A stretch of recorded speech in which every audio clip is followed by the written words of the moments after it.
కరీంనగర్లో ఎటువంటి పరిస్థితి అక్కడ ఉంది? కరీంనగర్లో ప్రధాన త్రిముఖ పోరు ఏ విధంగా ఉంది? ప్రధాన పార్టీలు కూడా అటు బీజేపీ, బీఆర్ఎస్, కాంగ్రెస్ కూడా అసంతృప్తులు ఏ విధంగా వాళ్ళు చర్చించే ప్రయత్నం చేస్తున్నారో మా ప్రతినిధి శ్రీకాంత్ లైవ్ లో అందుబాటులో ఉన్నారు. శ్రీకాంత్, చెప్పండి. Thank you Varun. ప్రధానంగా చూసుకుంటే ఉమ్మడి కరీంనగర్ జిల్లాకు సంబంధించి పెద్దపల్లి జిల్లా రామగుండం నియోజకవర్గంలో రెబల్ అభ్యర్థులకు తెరతీసిందని చెప్పొచ్చు. ఇక్కడి నుంచి దాదాపుగా 5గురు అభ్యర్థులు కూడా ఈ పర్వానికి శ్రీకారం చుట్టారు. రాష్ట్ర వ్యాప్తంగా కూడా ఇదంతా కొనసాగిన పరిస్థితి ఉంది. అధికార బీఆర్ఎస్ పార్టీ నుండి కందుల సంధ్యారాణి, పాలకుర్తి జెడ్పీటీసీ కందుల సంధ్యారాణి, మన మిర్యాల రాజిరెడ్డితో పాటు బయ్యప్ మనోహర్ రెడ్డి, ఇలా మరికొంతమంది కూడా రెబల్ అభ్యర్థులుగా మారిన పరిస్థితి అయితే ఉంది. అయితే ఇప్పుడు ప్రస్తుతానికి కేవలం కందుల సంధ్యారాణి జెడ్పీటీసీ మాత్రమే ఇండిపెండెంట్ గా బరిలోకి దిగబోతుంది. ఇంకా మిగతా నేతలందరినీ కూడా బుద్ధిగించే ప్రయత్నాలు అయితే కొనసాగాయి. ఇందులో భాగంగా అధికార బీఆర్ఎస్ పార్టీ సఫలీకృతమైందని కూడా చెప్పవచ్చు. వీళ్ళందరినీ బుద్ధిగించి పార్టీలో కోరుగంటి చందర్ కు మద్దతు ఇచ్చేందుకుగా కూడా పురమాయించిన పరిస్థితి ఉంది. వీళ్ళంతా కూడా ప్రచారంలో పాల్గొని కోరుగంటి చందర్ మళ్ళీ ఎమ్మెల్యే గెలవడానికి కూడా కృషి చేయడానికి బీఆర్ఎస్ పార్టీ తరఫున కూడా ప్రయత్నాలు అయితే కొనసాగుతున్నాయి. ఇకపోతే కరీంనగర్ నియోజకవర్గానికి వచ్చేసి కరీంనగర్ లో ఇప్పటికే గత హ్యాట్రిక్ ఎమ్మెల్యేగా పేరున్న గంగుల కమలాకర్ బీఆర్ఎస్ అభ్యర్థిగా ఖరారైన విషయం తెలిసిందే. ఇక్కడ నుంచి కాంగ్రెస్ పార్టీలో మాత్రం కాస్త పోరు ఎక్కువగా ఉందని చెప్పవచ్చు. కాంగ్రెస్ పార్టీ నుండి కోమటిరెడ్డి నరేందర్ రెడ్డి, నేనేది రోహిత్ రావు, కొత్త జైపాల్ రెడ్డితో పాటు కురుమల్ల శ్రీనివాస్, వీళ్ళంతా కూడా కాంగ్రెస్ పార్టీ నుండి ఎమ్మెల్యే అభ్యర్థికి టికెట్ ఆశిస్తున్నారు. ఇంకా ఇప్పటికీ ప్రస్తుతానికైతే ఈ టికెట్ కాంగ్రెస్ పార్టీ నుంచి ఎవరికి కేటాయించకపోవడంతో కాస్త సందిగ్ధత నెలకొనే పరిస్థితి అయితే ఉంది. టికెట్ రాని పక్షంలో ఎవరు ఈ నేతలలో ఎవరు ఏం చేస్తారో పార్టీ వలసలు మారుతారా అనేది అయితే తెలియాల్సి ఉంది. ఇకపోతే బీజేపీ పార్టీ నుండి కూడా పెద్దగా పోటీ ఏమీ లేదు. ఇక్కడ నుంచి ఇప్పటికే బండి సంజయ్ కూడా బరిలో నిలుస్తారని ప్రకటించిన విషయం అయితే ఉన్నది. అయితే ఈ ప్రాంతం నుంచి ఎవరు బరిలో దిగబోతున్నారో ఇప్పటి వరకు అయితే ఖరారు కాని పరిస్థితి. ఇకపోతే ప్రధానంగా జగిత్యాల జిల్లాకు వచ్చేసి జగిత్యాల జిల్లాలో భోగ శ్రావణి, బీజేపీ నుండి భోగ శ్రావణితో పాటు ఒక అడ్వకేట్ మదన్ మోహన్ కూడా ఉన్నారు.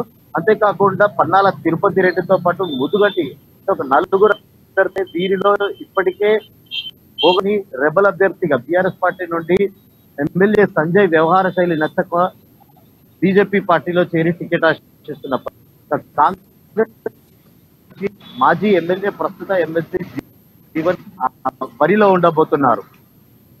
ఇంకా మరొక అభ్యర్థి అంటే బీఆర్ఎస్ పార్టీ నుంచి సంజయ్ కుమార్, డాక్టర్ సంజయ్ కుమార్,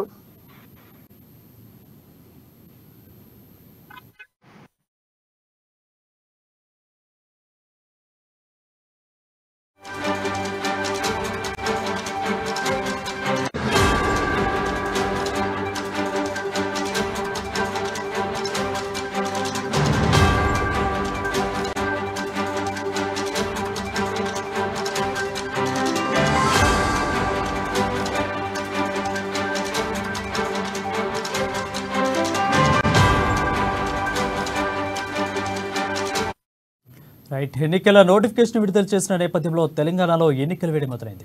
దీంతో గెలిపే లక్ష్యంగా అన్ని పార్టీలు కసరత్తు ముమ్మరం చేశాయి. అయితే ఇక్కడే పార్టీల సంతృప్తులు బెడద తలనొప్పిగా మారింది. కరీంనగర్లో పరిస్థితి ఎలా ఉందో ఇప్పుడు మనం శ్రీకాంత్ లైవ్ లో అందుబాటులో ఉన్నారు. శ్రీకాంత్ ఇప్పటి వరకు చెప్పారు. సో శ్రీకాంత్, గంగుల కమలాకర్ యొక్క ప్రభావం అనేది అక్కడ ఓవరాల్ కరీంనగర్ జిల్లాలో కూడా చాలా ప్రభావం పడుతుంది. సో అసంతృప్తి నేతలకు కూడా అంతగా ప్రభావం పడకపోవచ్చు. గంగుల కమలాకర్ వారితో చర్చిస్తారనే ఒక మాట అయితే వినిపిస్తోంది. ఈ మాటలు ఎంతవరకు నిజం ఉంది?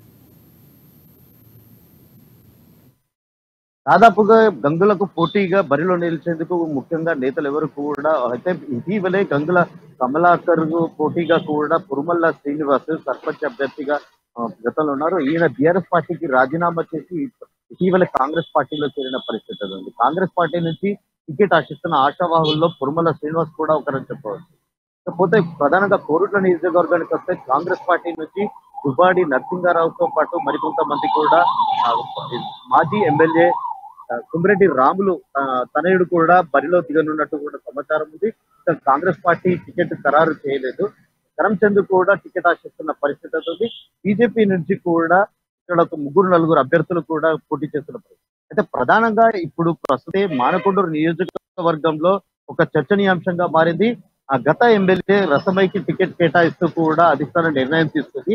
కాంగ్రెస్ పార్టీలో మాత్రం కవ్వంపల్లి సత్యనారాయణ జిల్లా అధ్యక్షుడిగా, కాంగ్రెస్ పార్టీ జిల్లా అధ్యక్షుడిగా కొనసాగుతున్నారు.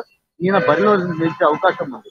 అయితే ఇక్కడ నుంచి అధికార బీఆర్ఎస్ పార్టీ టికెట్ ఆశించి భంగపడ్డ ఆరెపల్లి మోహన్ మాజీ ఎమ్మెల్యే, కాంగ్రెస్ పార్టీ నుంచి గతంలో ఎమ్మెల్యేగా కూడా ఈయన పనిచేసిన అనుభవం ఉంది.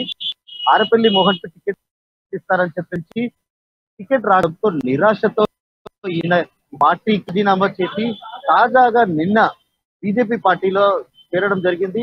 బీజేపీ నుంచి ఒకవేళ టికెట్ వస్తే కనుక ఇక్కడ త్రిముఖ పోరు నెలకొననుంది. అయితే ఈ పోరులో భాగంగా ఇక్కడ దాదాపు ఆ ఓట్లు కూడా చీలే పరిస్థితి అయితే నెలకొంటుంది. ప్రధానంగా హుస్నాబాద్ నియోజకవర్గానికి వచ్చినట్టయితే హుస్నాబాద్ నుండి సిట్టింగ్ ఎమ్మెల్యేకే మళ్ళీ టికెట్ ఖరారు అయ్యింది. ఉడతల సతీష్ బాబుకు ఇక్కడ నుంచి టికెట్ ఉంది. అయితే ప్రధానంగా కాంగ్రెస్ పార్టీ నుండి ఒక వింత ఘటన అయితే చోటిస్తుంది. గతంలో మాజీ ఎమ్మెల్యే అలిగిరెడ్డి ప్రవీణ్ రెడ్డి ఇప్పటికే ప్రచారంలో దూసుకుపోతుంటే కరీంనగర్ నుండి మాజీ ఎంపీ పొన్నం ప్రభాకర్ కూడా ఈ స్థానం నుంచి టికెట్ ఆశిస్తూ ఇప్పటికే ప్రచారం కూడా నిర్వహిస్తున్న పరిస్థితి అయితే నెలకొంది. అయితే ఈ ఇద్దరి మధ్య పోరులో అధిష్టానం టికెట్ ఎవరికి కేటాయించినా కూడా ఇరు నేతలు కూడా సహకరించి మరొక అభ్యర్థికి సహకరిస్తామంటూ కూడా ముందుకెళ్తున్న పరిస్థితి అయితే నెలకొంది. బీజేపీ పార్టీ నుండి బొమ్మ శ్రీరామ్ తో పాటు జన్నపరెడ్డి సురేందర్ రెడ్డి తో పాటు కర్ణగంటి మంజులారెడ్డి వీళ్ళంతా కూడా బరిలో ఉన్నప్పటికీ, అంటే ఆశిస్తున్నప్పటికీ కూడా ఈ ముగ్గురిలో ఏ ఒక్కరికి టికెట్ వచ్చినా మిగతా వాళ్ళు కూడా మద్దతు తెలిపే అవకాశం కూడా లేకపోలేదు. ప్రధానంగా Sircilla TRS party working president ప్రాతినిధ్యం వహిస్తున్న 2 సార్లు ఎమ్మెల్యేగా గెలిచిన కేటీఆర్ ఇలాకాలో కూడా బిఆర్ఎస్ పార్టీ నుంచి అంతగా పోరు లేదు. ఇక్కడ రెబల్ అభ్యర్థులు కూడా లేరు. పోతే కాంగ్రెస్ పార్టీ నుంచి మాత్రం ఒక కేకే మహేందర్ రెడ్డి గతంలో టిఆర్ఎస్ పార్టీ చేతిలో ఓటమి పాలైన స్వల్ప మెజారిటీతో ఓటమి పాలైన కేకే మహేందర్ రెడ్డి మళ్ళీ బరిలో ఉండే అవకాశం అయితే ఉంది. ఇక బీజేపీ నుండి మాత్రం గతం అంటే కట్క మృత్యుంజయానికి వచ్చేసి సిరిసిల్ల నియోజకవర్గం నుంచి బీజేపీ పార్టీకి రాజీనామా చేసి ఇండియా ఫార్వర్డ్ బరిలో దిగనున్నట్లు కూడా సమాచారం. ఇక మొత్తానికి జిల్లాకు వచ్చి నాసర్ రెడ్డికి దాదాపుగా టికెట్ ఖరారు. అయితే ఈ ప్రకారం అధికార బీఆర్ఎస్ పార్టీ నుంచి నల్ల మనోహర్ రెడ్డికి భంగపడి పార్టీ రాజీనామా పడిన విషయం అయితే తెలిసింది. అంటే ఎక్కడికక్కడ రెబల్ ఉమ్మడి జిల్లా వ్యాప్తంగా కూడా అసంతృప్త నేతలను ప్రయత్నాలు అయితే బీఆర్ఎస్ పార్టీ చేస్తుందని చెప్పొచ్చు. ప్రతి ఒక్కరు కూడా నేతలందరికీ